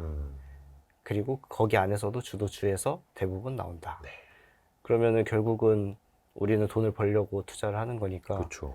그럼 결국은 뭐냐면은 주도 섹터 주도주들을 내 계좌에 넣어놔야지 돈을 벌 수 있다는 결론인데, 그러면은 주도 섹터 주도주가 뭐냐 그러면은 결국에는 메가 트렌드에 엮인 애들이 나중에 시간이 지나고 보면은 주도주가 되어 있고 주도 섹터가 되어 있고 그렇더라고요. 그러니까 그냥 IT 반도체를 좋아해서 좋아하는 게 아니고 아니라 메가트 트렌드 중에서 그걸 이제 찾다 추려보면 보니까, 당연히 예. 반도체가 나오고 기술주로 가고 네. 혹시 그 좀 이야기해 주실 수 있는 범위 내에서 네. 조금 가장 성공했던 투자 사례 좀 투자 이야기해 주실 수 사례. 있을까요? 예. 가장 그래도 성공했던 거는 이제 이라는 종목이 있었는데 걔는 어떻게 보면 AI의 직접적인 수혜주죠. 그러니까 그 테스트 소켓 네. 쪽이잖아요. 근데 이거는 전통 반도체에도 당연히 테스트가 들어갔었던 거고 네. AI랑은 어떻게 엮이는 거예요? 일단은 그 기업보다는 그 AI를 먼저 찾은 과정을 말씀드리는 게 좀 더 그 사례로 좀 네. 적합할 것 같아서, AI는 제가 2020년도부터 생각을 했었거든요. 네. 그러니까 제가 어떤 그 종목을 고르는데 산업 분석을 되게 오래 한다고 말씀드렸는데, 네. 그거랑 그러니까 제 공부의 거의 7할이 독서랑 산업 분석이에요. 그러니까 저는 종목 분석은 뭐 기업을 보는 거는 한 시간 한 30% 정도 이렇게 할애를 하는 것 같아요. 그러니까 저는 이제 왜 그러냐면은 저는 이제 좀 그 찰리 먼거가 네네네. 얘기한 네. 그 격자틀 모형이라는 게 있거든요. 예. 그러니까 다양한 세상의 지식을 얽고 섞고 하면은 그렇죠. 나온다. 그러니까 뭔가 이렇게 융합을 시키면은 좋은 결과물이 나온다는 건데, 그러니까 그래서 저는 투자 책도 처음엔 많이 읽었거든요. 처음 3년은 뭐 1년에 한 70권씩 막 이렇게 막 읽었는데, 지금은 그거보다는 책을 읽으면은 다른 분야 책들을 좀 많이 읽는 것 같아요. 한 10권 읽으면은 투자 책은 뭐 한 2억 원? 나머지는 그냥 진짜 다양한 거. 뭐 역사, 전쟁사, 뭐 수학, 과학, 철학, 뭐 국제 정세, 뭐 등등등등. 그러니까 AI, 그러니까 제가 이 말씀을 왜 사례로 드리냐면은 AI를 제가 그렇게 하다가 좀 떠올렸거든요. 그러니까 뭐냐면은 어떤 뭐 역사나 뭐 전쟁사나 뭐 이런 국제 정세들 그런 책들을 쭉 보다 보니까 AI에 대해서 생각을 해보게 된 계기가 그러니까 결국은 이게 AI가 뭐 반도체 산업 내에서 어떤 막 갑자기 혁신적인 게 일어나는 것도 물론 맞지만은 그 계기가 사실은 제가 봤을 때는 패권 전쟁이거든요. 네, 그 네. 근본적인 원인. 네. 그러니까 그게 무슨 말이냐면은 결국은 패권이라는 거는 군사력이거든요. 그리고 군사력은 언제나 그래왔듯이 기술력, 네. 과학 발전. 예. 그리고 지금은 그게 사실 반도체잖아요. 예. 그러니까 사실 과거에 보면은 소련도 똑같았고 소련도 미국이랑 경쟁을 되게 했었잖아요. 네. 근데 그러다가 이제 몰락하게 된 게 미국이 이제 그 나사의 달 탐사선 우주선을 쏘려고 소련하고 경쟁을 할 때 그때 텍사스 인스트루먼트랑 맞아. 반도체 회사들을 세계 최초로 이제 막 그렇죠. 짓고 그러면서 그게 민간으로 넘어가면서 소련은 민간이 없었으니까 네, 네. 폭발적으로 반도체가 발전을 하면서 한 7, 80년대 되니까 그게 틀린 거예요. 소련은 구형 수동으로 막 미사일 조준해서 쏘는데 그것도 10발 쏘면 한 발밖에 안 맞고 9발이 5발이거나 아니면 불량인데 미국은 뭐 이미 그때부터 몇백 킬로 밖에서 정확하게 그걸 타격할 수 있는 유도 미사일을 그 반도체 칩을 그걸 다 반도체 회사들이 개발해 줬거든요. 그렇죠. 그 시절에 5, 60년대 반도체 회사들 최대 매출처가 국방부였어요. 미국 국방부. 네, 네, 네. 그래서 결국은 반도체를 그래서 소련이 어떻게 했냐면은 미국에 이제 젊은 친구들을 보내는 거죠. 거기 대학에 석박사를 따고 또 칩을 살짝 이렇게 빼가지고 본국으로 돌아와서 재설계하는 거. 그게 지금 중국이 똑같이 하고 있거든요. 그거를. 그러니까 또 특히 이제 그 제가 이거를 좀 이런 걸 생각하게 된 게 2018년도가 그 중국이 구매력 GDP로 미국을 처음 넘어섰거든요.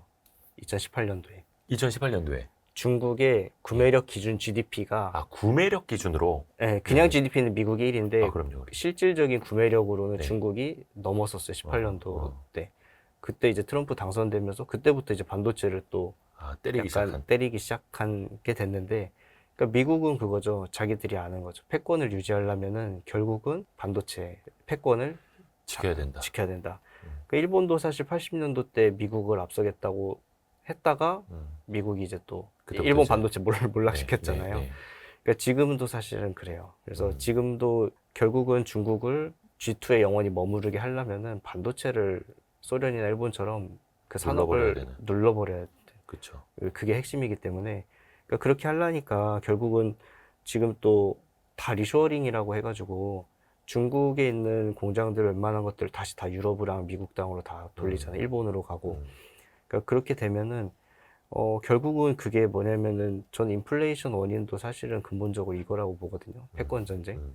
그러니까 물론 이제 뭐 우크라이나 전쟁 터지고 뭐 하니까 그것도 석유도 있습니다만. 유가가 비싸진 것도 있지만은 그러니까 이런 식으로 세상이 이제 돌아가니까 그래서 저는 이제 생각을 해본 거죠. 2020년도, 2021년도 요때 그러면은 결국은 이게 인플레이션이 그러니까 왜냐면은 중국의 이제 저가 노동을 더 이상 이용하지 않겠다는 거고 그럼 기업 입장에서는 비용이 증가한다는 소리고 인플레이션이 올 수밖에 없다라는 얘기인 거고 또 두 번째로는 반도체를 다 빼잖아요. 네. 반도체도 다 빼고 그러면은 어쨌든 선 유럽이나 일본이나 미국 땅인데 여기 GDP 아니 1인당 임금이 예. 7만 불, 8만 불 이러거든요. 네. 1년에.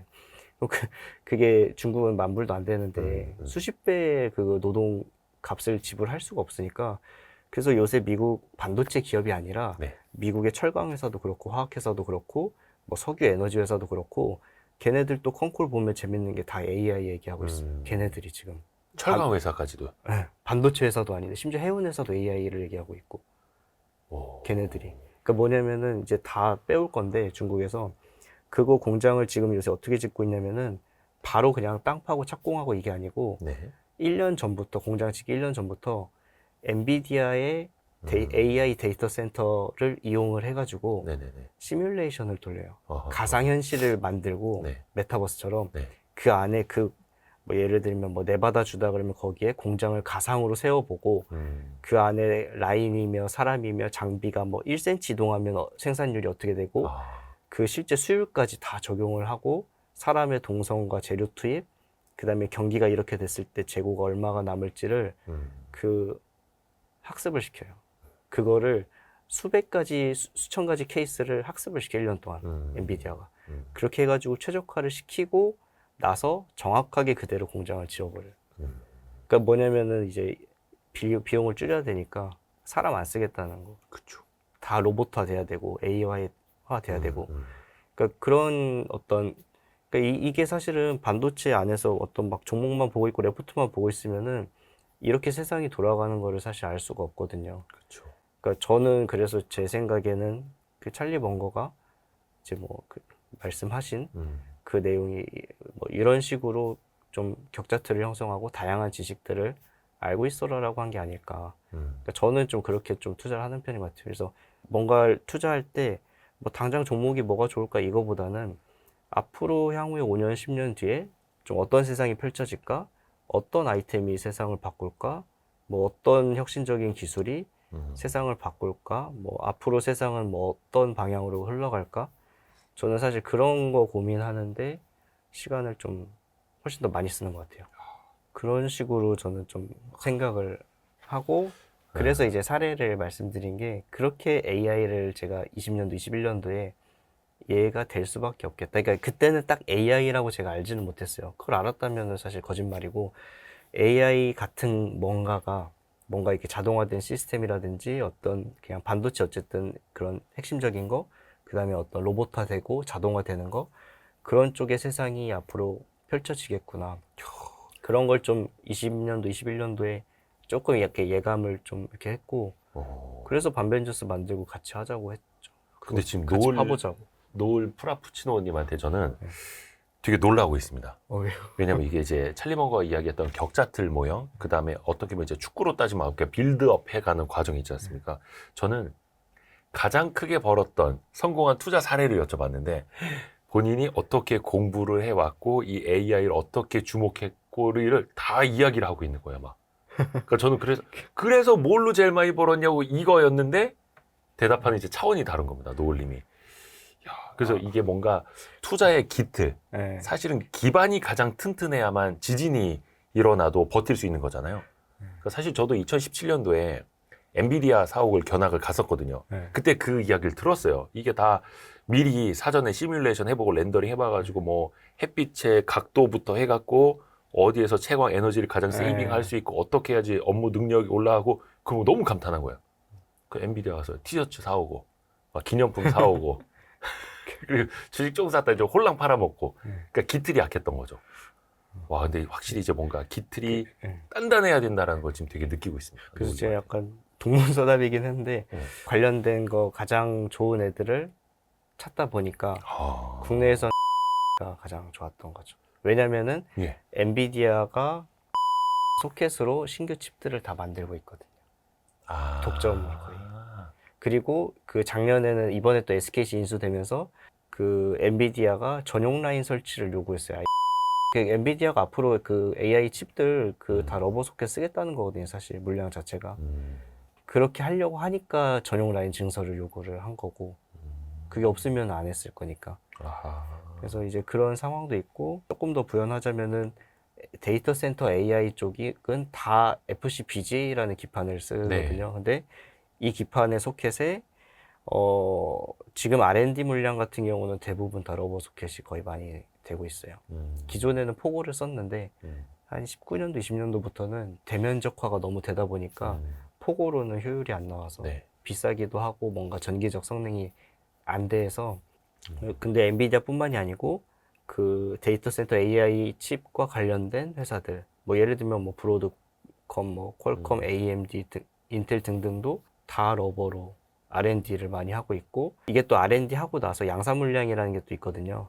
그래서 그 R&D 한 게 또 양산 물량으로 또 수주를 또 작년부터 계속 받으면서 그래서 그냥 메모리 반도체 쪽뿐만이 아니라 AI 반도체 즉 데이터베이스 센터 데이터 센터를 짓는 과정에서도 필요한 것들이 많이 이제 수주가 몰릴 것이다.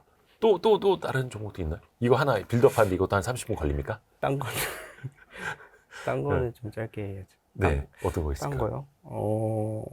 일단은 AI 쪽으로 많이 좀 했던 거 같은 경우도 그랬었고 조금 다른 게 결국은 결은 비슷하거든요.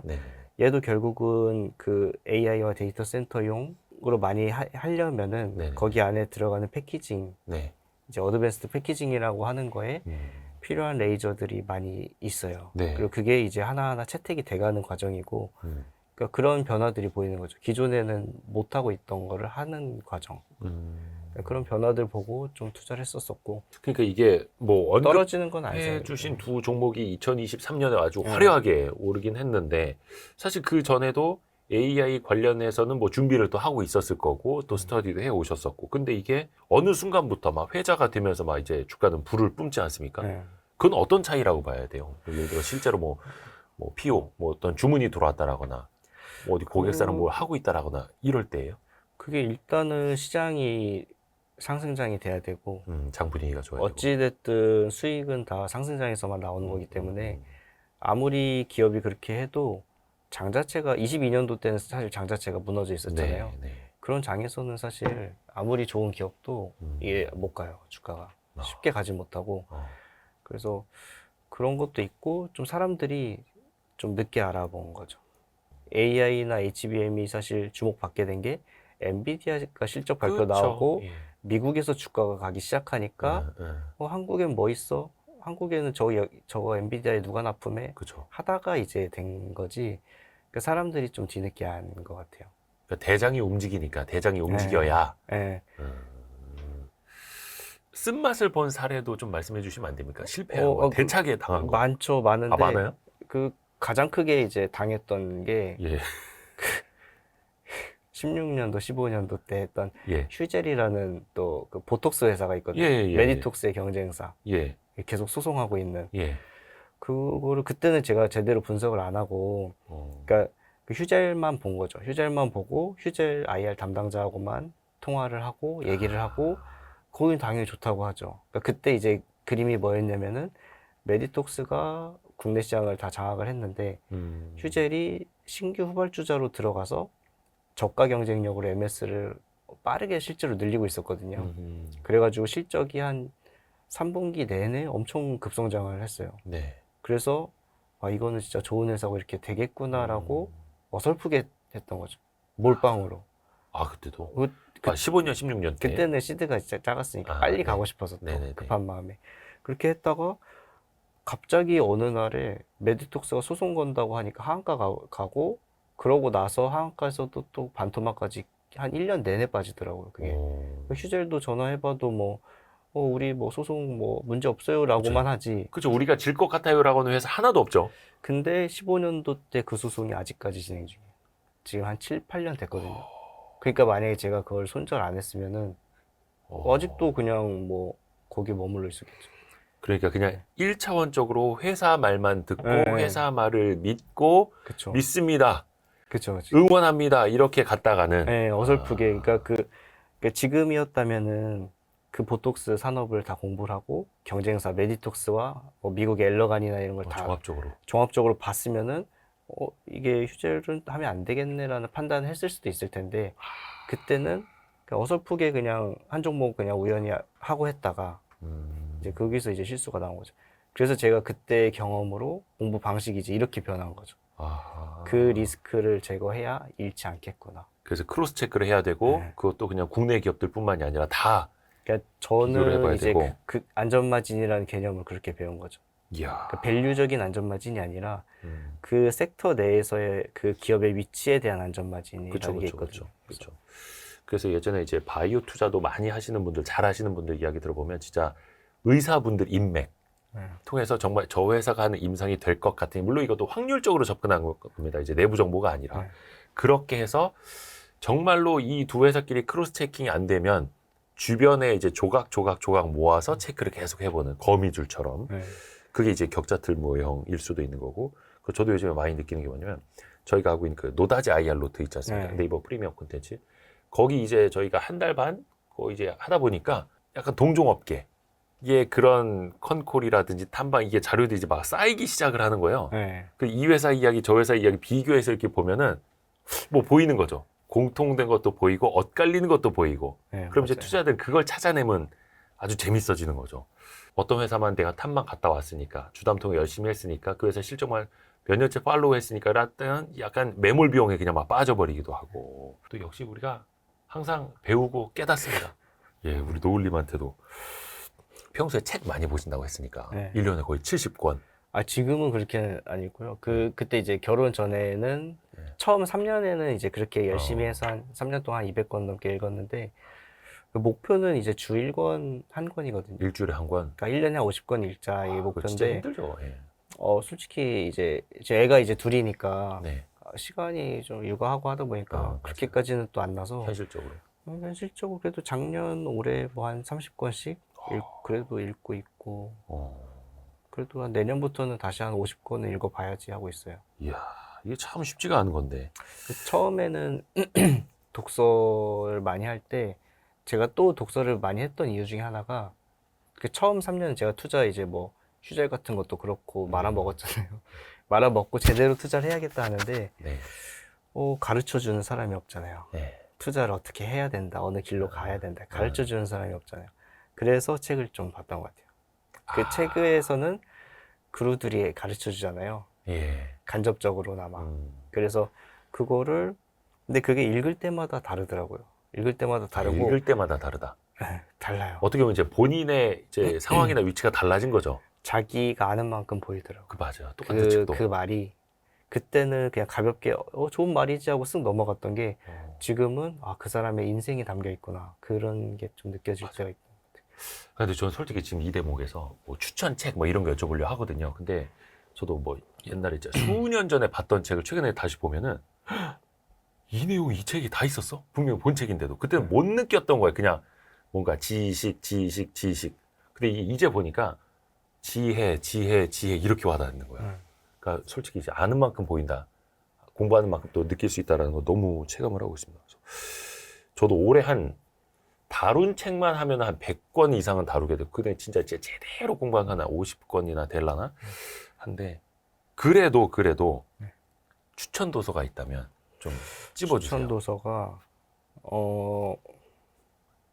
제가 이제 제일 아끼는 책이 하나 있긴 하거든요. 네네네. 그러니까 어떻게 보면은 지금의 투자의 어떤 스타일이나 어떤 기틀을 잡아준 책.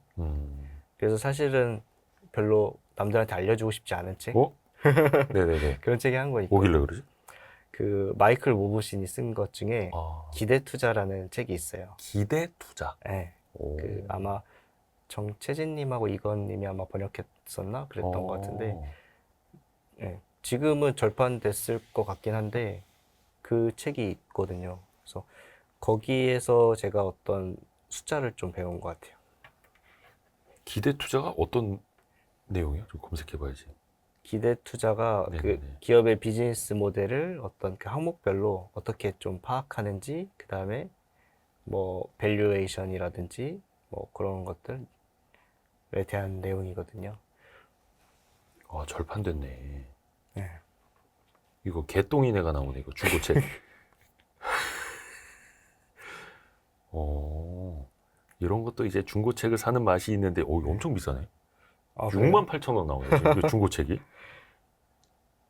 이야, 이런 거는 일단 저희가 그 노을님이 이야기를 했다. 네. 많은 사람들이 다시 찾고 있다라고 해서 요 라이선스를 갖고 있는 출판사를 찾아서 저희가 또 이건 선생님하고 친하거든요. 그러면 뭐. 그 대번역가 이건 선생님이 유일하게 출연하신 유튜브 채널 와이스트릿. 네, 그래서 제가 제보를 하겠습니다. 이거 다시 이제 번역해서 나오면은 저도 다시 써야겠네요. 그냥 뭐야 이거 인베스팅이네요? 네. expectations investing. 그러니까 기대 투자라는 게 그냥 그런 거예요. 그냥 미래 현금 흐름을 추정하는 기대값을 추정하겠다라는 투자 방법. 버핏이 내재 가치 구할 때 항상 얘기하는 게 미래 현금 흐름을 그렇죠, 미래 현금 추정하고 네. 그걸 적절히 할인한다라고 하잖아요. 그 개념이에요, 기대 투자라는 책이. 근데 그거를 조금 더 디테일하게 잘 풀어서 써주고 있어서, 그러니까 저는 이게 책을 초반에 읽었던 거를 사실 그냥 읽고 넘기지 않고 저는 그걸 다 기록을 했거든요. 블로그에다가? 아니, 블로그 말고 네. 그냥 투자 서적 같은 거, 글로 된 것들은 워드로 제가 다 정리를 했어요. 저는 책 읽으면 항상 워드로, 그러니까 그 책에서 좀 되게 감동적인 구절, 내가 깨달음을 얻은 문장들, 나중에 또 보고 싶더라고요. 그러니까 한번 제가 이걸 하게 된 게 책을 막 그냥 읽었는데 어느 순간 이 내용을 다시 보고 싶을 때가 있었는데 그 책을 못 찾겠는 거예요. 뭐. 이게 어디 책이었지? 누가 말한 거지? 못 찾겠는 거예요. 아. 그래가지고 그냥 그때부터 저는 읽은 책들을 다 워드에다가 한 권 한 권 기록을 해요. 연도별로 나눠서 클라우드에 저장해서. 요. 그리고 이제 뭐 재무제표라든지 뭐 밸류에이션이나 이런 뭔가 수학적인 내용이 들어간 책들은 엑셀로 다 모델링을 했어요, 저는. 책 내용을요? 네. 책 내용을 엑셀로? 책에서 예를 들어서 이런 기법, 예를 들면 ROE가 뭐 어떨 때 밸류에이션을 음. 이렇게 계산해라 하면은 그냥 그거를 읽고 넘기는 게 아니고 엑셀로 실험을 해본 거죠. 그 실제로 값을 구해본 거죠. 그 책에서 말하는 그대로. 그거를 저는 제가 읽은 책들 다 했거든요. 야.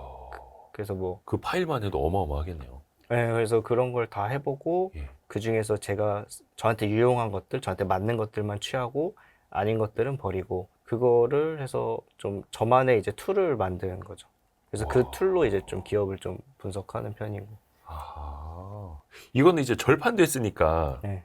혹시 뭐 다른 책은 또 없을까요? 마이클 모블씨님은 저기죠. 운과 실력의 성공방정식 맞아요. 쓰신 분. 네. 그 저희 이제 박성진 대표님하고 네. 같이 다뤘던 기억이 나요. 그거 진짜 좋은 책인데. 네. 또 다른 책도 좀. 다른 책이요. 근데 이게 좀 익숙할 것 같은데 아마 많은 분들한테 네. 저는 되게 좋았던 게 그 워런 버핏의 주주 서한이라든지 아, 네. 그러니까 뭐냐면은 그 투자 서한을 직접 담은 책들 있잖아요. 그렇죠. 뭐 바이블이라든지 그 버핏이 이렇게 하더라라는 책 말고 그 투자 서한 자체를 모아서 해놓은 책들. 그게 저는 좀 좋았던 것 같아요. 그 뻔한 얘기긴 한데 그러니까 저도 이제 뭐 블로그도 해보고 이렇게 뭐 강의도 해보고 하니까 그게 써본 사람을 만드는 사람은 다르거든요. 그 단어 하나하나와 뭐 점 하나 찍는 것까지 신경이 쓰이더라고. 그리고 고민하게 되고. 근데 버핏은 그 버크셔에 전 세계에 공표가 되는 그 투자 서한을 직접 작성을 하는 거잖아요. 그러면 그 사람은 저 단어 하나에 어떤 의미가 담겨 있을까? 그러니까 그만한 게 없는 것 같아요. 어떤 책을 읽어도. 약간 이제 버핏의 빙의가 돼서 읽어보면 또 뭔가 좀 달리 와닿고. 그게 좀 느낌이 다르더라고요, 계속. 그러니까 처음에 봤을 때 받았던 느낌과 그냥 뭐 뻔한 말, 교과서적인 말 뭐 하네, 이게 투자에 도움 될까? 초보 때 처음에는 그런 의문을 갖고 이런 책 읽는 시간에 레포트 하나 보는 게 빠르지 않을까 했다가 지금은 그게 한 구절 한 구절이 너무 와닿더라고요. 맞습니다. 이게 사실 아무리 좋은 책도 이게 조금 배경 지식이 있어야 되잖아요. 네. 그 저희가 Y3 채널 모토가 지식과 자산의 복리 효과인데 자산은 뭐 당연하고 지식도 뭘 알아야 그 위에 쌓아가고 하지 않습니까? 그래서 뭔가 이제 책도 이런 식으로 이제 연속적으로 읽어 나가다 보면은 쌓이죠. 또 있습니까 혹시 좋은 책? 좋은 너무 책들은 많죠. 많은데 좋아하는 책 중에 하나가 국가는 왜 실패하는가라는 국가는 왜 베런 실패하는가? 에스모글로 네네네네. 교수님이 쓴 책이 있는데 그 책이 좋아요. 이게 요즘 시대에 읽어볼 만한 책인 것 같아요. 평화로운 시대는 아니니까. 네네네. 그리고 국제 정세 이게 투자가 사실은 정치랑 연관이 되게 많이 돼 있거든요. 네네네. 그러니까 이제 우리가 한 10년 전만 해도 네. 그냥 그 기업과 섹터만 알면 돈 벌 수 있는 시장인데 지금은 기업 논리가 아니라 국가 이익의 논리로 그게 그렇죠. 산업이 그 망할 수도 잘 될 수도 있는 상황이기 때문에 네. 그런 큰 흐름을 모르고 종목만 보면은 좀 다칠 수도 있겠다. 저는 그냥 요새 그런 생각이 들더라고요. 네. 그래서 웬만하면은 뭐 메가 트렌드도 트렌드지만은 그 큰 줄기에서 벗어나지 않는 종목들, 역행하지 않는 종목들 중에서 좀 하려고 하고 있어요. 그렇죠. 그냥 시장 논리만 믿고 있다가 국가의 어떤 뭐 무역 장벽이라든지 정치 논리 개입되고 나면은 또 이제 크게 혼나기도 하고. 그래서 이게 투자가 복잡계라고 하지 않습니까? 복잡계, 종합예술이고. 그 데런 에스모글로 선생님이 쓰신 책이 딴 게 있었는데. 맞아요. 권력과 진보 참. 권력과 진보. 예, 권력과 진보 최근에 저도 그 성공기관 별책 부록에서 다뤘었는데 맞아. 그러니까 너무 좋은 책이 또 세상에 많이 많더라고요. 나오는 것 같아요. 어떤 게요? 또 많이 새롭게 나오니까. 새로운 좋은 책들. 네. 뭐 예를 들면 여의도 선수들의 비밀 이런 책. 그렇죠. 좀 있으면 이제 이 책 절판 될 거예요. 그럴 수도 있습니다. 주변에 우리 이제 노을님한테 또 이제 Y3에 나온 사람들이 또 많이 이제 또 막 물어보고 할 겁니다. 주변에 이제 투자를 시작하시는 분들이나 이제 한창 막 배워가시는 분들 또 아니면 우리 다들 이제 동료 아닙니까? 함께 투자한 사람들이니까 그분들에게 막 평소에 해주시는 조언 이것만큼은 조금 생각해 두시라. 말씀해주고 싶은 말씀 어떤 게 있어요? 제가 조언을 할 레벨이 아니어가지고 아니, 동료로서. 그렇긴 한데 네. 뭐 그래도 이제 뭐 거의 아무것도 없던 데서 뭐 한 그래도 경제적 자유까지 오면서 제가 좀 느꼈던 거, 그러니까 배웠던 거는 그런 것 같아요. 그냥 하면 되는 것 같아요. 열심히 이게 너무 뻔한 말이긴 한데 이거 뭐 그거 아니까 서울대 수석이 그냥 열심히 하면 된다고 뭐. 예. 근데 제가 보니까 그 일단은 자기의 어떤 그 기준을 잡는 게 중요한 것 같아요. 그러니까 주식 투자를 하는데 네. 어느 정도로 내가 몰입을 할 건지를 좀 파악을 하고 하는 게 저는 중요한 것 같아요. 이게 보통 주식으로 돈 많이 다들 벌고 싶어 하죠. 네. 근데 그게 이제 어느 정도 수준인지. 예를 들어서 내가 직장은 다니고 있지만은 나랑 너무 안 맞고 나는 경제적 자유나 뭐 그 이상 슈퍼개미까지 이렇게 막 올라가고 싶어라고 한다면은 그만한 노력을 해야 되고 그만한 대가를 그렇죠, 지불해야 그렇죠. 되거든요. 그 대가라는 건 사실 엄청난 노력과 뭐 절박함과 뭐 그런 거를 지불해야 되고 그게 또 대부분은 직장인이잖아요. 네. 직장인인 상태에서 그걸 이루려다 보니까 그러려면 포기해야 되는 것들이 있을 수밖에 없어요. 물리적으로 시간을 확보해야 되니까. 점심을 혼자 먹는다든지. 그렇죠. 뭐 그런 다양한 뭐 어떻게든 끌어모아야죠, 시간을. 예. 그렇게 하려면은. 여기서 명언 나올 것 같은데? 우리가 영끌해야 하는 건 시간이지 돈이 아니다. 그렇죠. 그래서 그런 분들은 진짜 그렇게 하셔야 되는 거고, 그걸 못 하겠다고 하면 목표를 낮추셔야 되는 것 같아요. 그렇게 제대로 뭐, 실행할 수 없다면 차라리 뭐 그냥 목표를 물리적으로 낮춰라. 시간이 안 나거나 그렇게까지 살고 싶진 않다. 나는 인생 즐기면서 여행도 다니고 골프도 치고 이렇게 하고 싶다면은 사실 뭐 경제적 자유의 꿈은 조금 슬로우할 수밖에 없죠. 그쵸. 그래서 아니면은 이제 뭐 그런 것보다는 나는 또 삶도 즐기고 뭐 회사도 다니고 그러면서 좀 소박하게 용돈벌이를 하겠다. 그런 분들은 가볍게 하면 되죠. 가볍게 이제 뭐 너무 욕심 안 부리고 ETF 같은 것만 해도 사실 주식은 저는 그런 분들은 추천해드리고 싶진 않은 것 같아요. 그죠, 뭐 버핏의 말 맞다는 그냥 S&P 500 지수 추종하면서 쭉 가도 되고. 예. 그 정도의 공부량으로는 사실 주식으로는 버는 게 쉽지 않다 보니까 예. 제 생각에는 ETF가 낫지 않을까 그런 분들은. 저도 아직 이제 뭐 출발선이라서 네네네. 그렇긴 하지만은 여기까지 올라오면서 든 생각은 그런 것 같아요. 이게 정말 미친 듯이 노력한 사람들 중에서 이렇게 뭐 원하는 거를 성공하지 못한 사람 한 명도 못 봤고. 야, 이걸 88년생이 말씀을 해주시는데 이게 사실 되게 센 어감으로 말하면 솔직히 그냥 열심히 해 이것들아 막 이거 아닙니까? 진짜 니네가 목표로 삼았으면 그거를 달성하기 위해서 실행을 하라고 약간 이건데 되게 우리 노을 프라푸치노님이 되게 뭔가 선하게 말씀을 해주시니까 예, 조곤조곤 이제 다 이해하셨죠, 여러분? 네. 근데 이게 메시지만큼은 되게 강력한 내용입니다. 말씀을 부드럽게 해주셔서 그렇지. 프라푸치노처럼. 그게 제가 보니까 그게 세상의 법칙인 것 같아요. 그 대가가 분명히 지불돼야만 얻을 수 있는. 대가를 지불해야 된다. 그렇죠? 사실 투자가 쉬운 것도 아니고 정말 위험한 거고 대단히 위험한 거고 대단히 힘든 길인데 그래서 저는 1,400만 대한민국 주식 투자자 중에 이렇게 꾸준히 돈을 벌 수 있는 사람 한 37만 명 정도라고 생각을 해요. 그게 딱 이제 와이스트리 구독자 수거든요. 그래서 우리 노을 프라푸치노님 네, 오늘 어려운 걸음 해주셔서 너무나 감사드리고요. 또 이제 항상 제가 이제 앞에서도 강조를 드린 것처럼 다른 데서 섭외 전화가 오면 이제 와이스트리트로 오시는 걸로. 해서 또 좋은 계기, 네. 또 우리 좋은 인연이 됐으니까 앞으로도 좋은 인연 계속 이어갔으면 좋겠습니다. 너무 감사드립니다. 네, 감사합니다. 고맙습니다. 네. 고맙습니다. 고생하셨습니다. 고생하셨습니다.